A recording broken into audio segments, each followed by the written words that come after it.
We want to bring you this breaking news. Fitch has downgraded the U.S. credit rating to a AA from a AAA. They note the difference in governance between AA-rated countries versus AAA-rated countries. Also, the continuous or the many political showdown surrounding the debt limit. We knew when the debt limit showdown was going on that Fitch was considering this downgrade even if the debt limit was not breached. And so here we are with a downgrade of the U.S. credit rating to a AA plus from a AAA. All right, guys, so we got to talk about Bidenomics, okay? Bidenomics, which, you know, the Biden administration has been touting, okay? They've been taking a victory lap on it because inflation, at least as far as what the consumer price index measures, headline inflation numbers are down, okay? It's down to about 3% for last month from a high of about 9.1% last summer. However, core inflation, which excludes the volatile categories of food and energy, is still elevated. It's still hovering around the 4 to 5% range. Okay, I mean, who knows where actual inflation is, because the American consumer, believes that the economy is still doing bad. In fact, over half of consumers have a high-level concern regarding the economy. 2/3 of consumers still feel as though the country is in an economic recession, and 63% believe it will worsen in the next few months. And again, the Biden administration, in response to that, they're basically saying, well, you're wrong, right? What you're feeling is not actually what you're feeling, and everything is great. Bidenomics is working. However, the Biden administration got some major bad news, as one of the major credit rating agencies has downgraded U.S. debt. Now, or long-term debt to be more specific. If you guys don't understand how this works, the U.S. government issues debt, and that debt gets a credit rating so that investors know how risky it is to invest in debt. Now, in the financial industry, I mean, it is common knowledge, and it is accepted around the world financially, that the safest thing that you can invest in, basically almost a risk-free investment, is to invest in the United States government, right? To buy debt from the United States. Okay, you know that you're going to get your money back, and you're going to get your interest payments on time. Okay, and you know that because, again, the United States has had a very clean history of making those payments, repaying people back the money that the U.S. government borrowed, along with interest.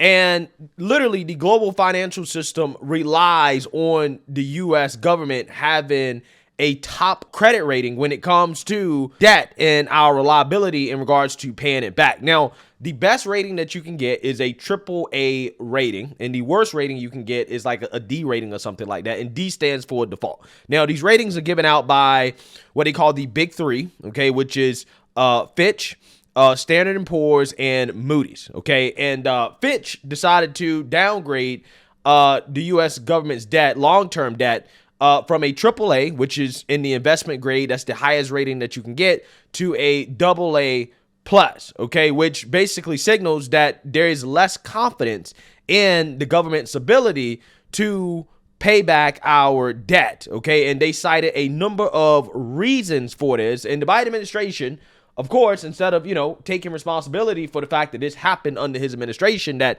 there's less confidence in the U.S. government, right, and our ability to actually pay our bills because we've accumulated so much debt, our fiscal irresponsibility. No. He blames Trump, right? He's blaming Trump and January 6th. January 6th is the reason why Fitch has downgraded our long-term debt. So let's actually read about this because, again, this is ridiculous, right? Again, this is, of course, the Biden administration blaming Trump, blaming January 6th for all of the country's problems, even though his administration is in charge. And then we're going to get into some reactions on this and what this might mean for the economy as a whole, if anything. So let's go ahead and read about Biden administration basically deflecting blame and blaming Trump as per the usual. President Biden's administration is placing the blame for the U.S. drop in credit rating on former President Donald Trump and the January 6th riots. That's just a hilarious sentence to read, right? I can't believe they're doing this. Fitch announced Tuesday it has officially downgraded the U.S. long-term foreign currency issuer default rating to a AA plus from AAA, saying the downgrade reflects the expected fiscal deterioration and the nation's heavy debt burden. Now, just so you guys understand how much debt has been added to the economy since Biden took office, the debt was at 27.8 trillion the day that he took office.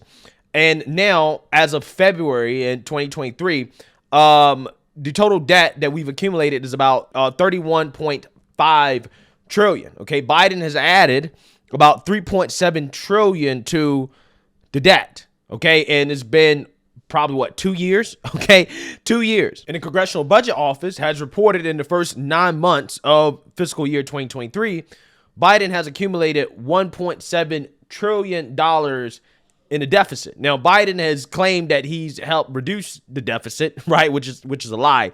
He's actually added to the deficit with his reckless spending. And again, what is the result of all that? Well, it's less confidence that the U.S. government is going to be able to pay off its debt or to fulfill its debt obligations, okay, to people who have invested in the U.S. government's debt, which is exactly what's happening, okay? That is a bad sign when credit rating companies are saying, hey, we're less confident that you're going to be able to fulfill your debt obligations, okay? That is not a good thing. An administration official claimed to Fox Business on Wednesday that the underlying model was AAA until Trump's administration, which again is, I think that's a lie, because the last time they did this was actually under the Obama administration in 2011 after the debt ceiling negotiations came down to the deadline, right? Which you guys should know, if we don't have an agreement in regards to paying our bills before the debt ceiling deadline, that's when you enter the territory of it being basically a possibility that we don't pay our debt on time, which could lead us to default on our debt, which would be disastrous. The administration official claimed the model dipped in the Trump era, and despite efforts since 2020, Fitch's change in consideration on a number of factors meant the model could not recover.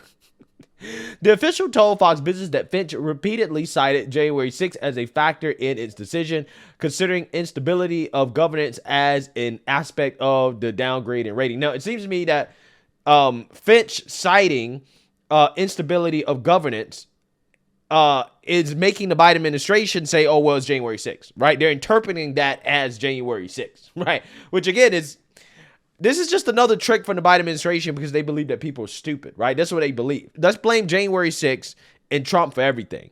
In its announcement on Tuesday, the ratings agency pointed to America's erosion of governments, rising deficits, and tightening by the Federal Reserve. It also said it expects the U.S. economy to slip into a mild recession in the fourth quarter. Now, some people would argue that we're already in a recession in regards to what they're feeling. But you know how it is, right? The Biden administration changes the definition of everything to suit them politically, right? U.S. Treasury Secretary Janet Yellen issued a statement pushing back on Fitch's move, saying the rating agency was using old data and arguing conditions have improved under the Biden administration. Quote, I strongly disagree with Fitch ratings decision, Yellen's statement said. The change by Fitch ratings announced today is arbitrary and based on inaccurate data. All right, so let's actually get into Kevin O'Leary's reaction. Okay, he's an investor. On Fox News in regards to what he thinks this is going to mean for the economy and what to expect. Take a look. Now, nice to see you, sir. Good morning to you. We were in the same spot 12 years ago. 2011 was the only other time. What do you make of it as the Biden administration pins a little bit of this blame, not a little bit, maybe a lot, on Donald Trump? Go figure.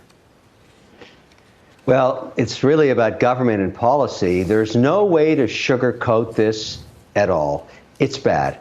And I'll tell you how you measure it's bad. Basically, when you downgrade the U.S. economy, which is what this downgrading is, you are losing a little faith in the U.S. dollar and the U.S. Treasury bill, because the default currency of the world, defined by every commodity priced by U.S. dollars, is the good faith of the U.S. government. And the whole world trusts it. Most sovereign funds keep the majority of their liquidity in U.S. dollars. That got hurt 24 hours ago because now you start to ask yourself, well, where is this going? A downgrade from AAA to AA, does it go to single A? Now, if you're a sovereign wealth fund, you start to put that in your mind, and the bottom line for you and me is the cost of capital goes up. In other words, what it costs for us to borrow money to fund the government in deficit goes up. No sugarcoating that. Now, how does this actually affect the next 24 months? Well, let me explain. Think about the CHIPS Act and the Inflation Reduction Act. We're printing billions of dollars. Government claims it has merit. It's important to do this.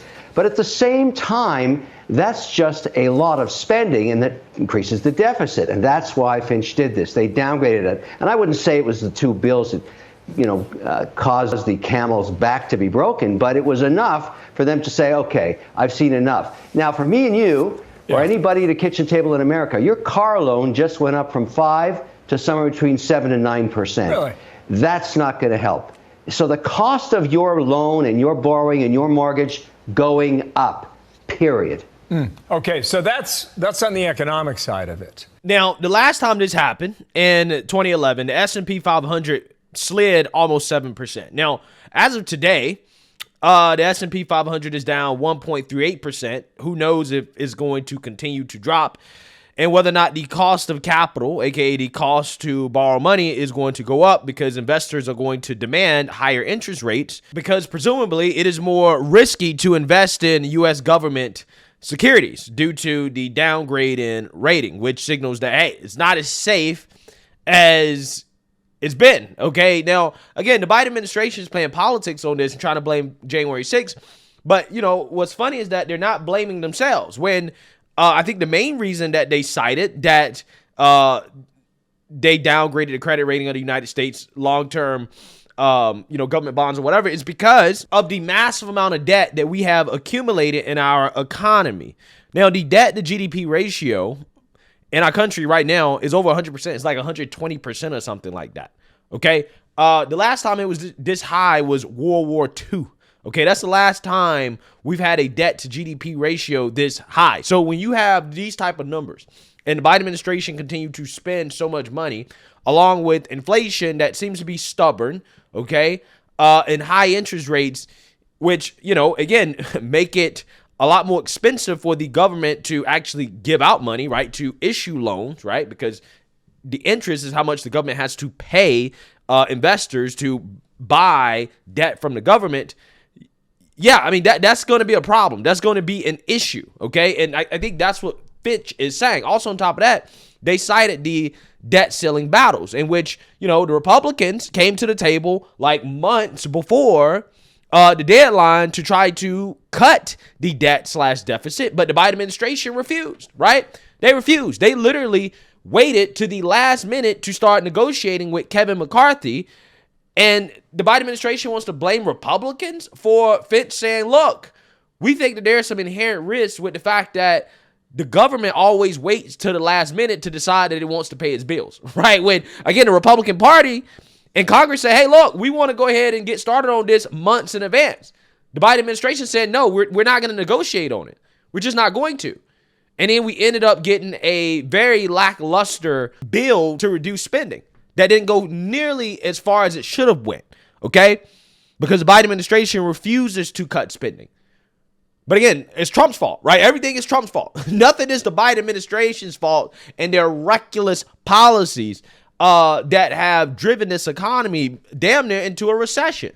Okay, I mean, I think at one point we actually did officially hit a recession in which, the mainstream liberal media and the Biden administration changed the definition and said, no, we're not in a recession, right? that we're not actually in a recession. We're going to change the definition. So again, these people always play this silly game where they blame Trump for things that are happening under the Biden administration, things that are the Biden administration's fault, but they never want to take responsibility for it. Instead, they just play politics and just blame Trump. Well, January 6th, right? January 6th caused it. It's like, bro, you can't blame January 6th for everything bad that happens under your administration, right? You can't do that. But again, they think people are dumb. They think that y'all don't understand this stuff, which is why I'm here to explain it to you. Let me know what you guys think. Make sure you like, comment, and subscribe. Most importantly, share a Black conservative perspective. Peace.